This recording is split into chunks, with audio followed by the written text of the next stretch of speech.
આજે વાત કરીએ છોટાઉદેપુર જિલ્લાના પાવી જેતપુરની, જ્યાં બેરોજગાર યુવાનો માટે રોજગારની નવી આશા જાગી છે।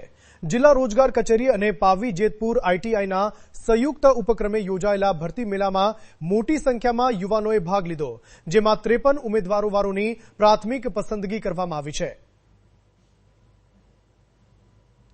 છોટાઉદેપુર જિલ્લા રોજગાર કચેરી અને પાવી જેતપુર આઈટીઆઈના સંયુક્ત ઉપક્રમે આઈટીઆઈ કેમ્પસ ખાતે ભવ્ય રોજગાર ભરતી મેળાનું આયોજન કરવામાં આવ્યું હતું। કાર્યક્રમના અધ્યક્ષ તરીકે આઈટીઆઈના પ્રિન્સિપાલ વાય.એચ. ખાંટ ઉપસ્થિત રહ્યા હતા, જ્યારે જિલ્લા પ્લેસમેન્ટ ઓફિસર અનિલભાઈ રાઠવાએ રોજગાર અને કારકિર્દી અંગે માર્ગદર્શન આપ્યું હતું। ભરતી મેળામાં મારુતિ સુઝુકી, બેચરાજી સહિતની પ્રતિષ્ઠિત કંપનીઓએ ભાગ લીધો હતો। આશરે 178 બેરોજગાર યુવાનોએ ઉત્સાહપૂર્વક નોંધણી કરાવી ઇન્ટરવ્યુ, શારીરિક ચકાસણી અને પ્રાથમિક મૂલ્યાંકનમાં ભાગ લીધો હતો।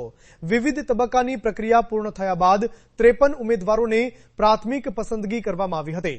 જિલ્લા રોજગાર કચેરીએ જણાવ્યું હતું કે આવા ભરતી મેળાઓ દ્વારા ઉદ્યોગો અને રોજગાર ઇચ્છુક યુવાનો વચ્ચે સેતુ રચાઈ રહ્યો છે અને વધુમાં વધુ યુવાનોએ આવા કાર્યક્રમોનો લાભ લેવો જોઈએ।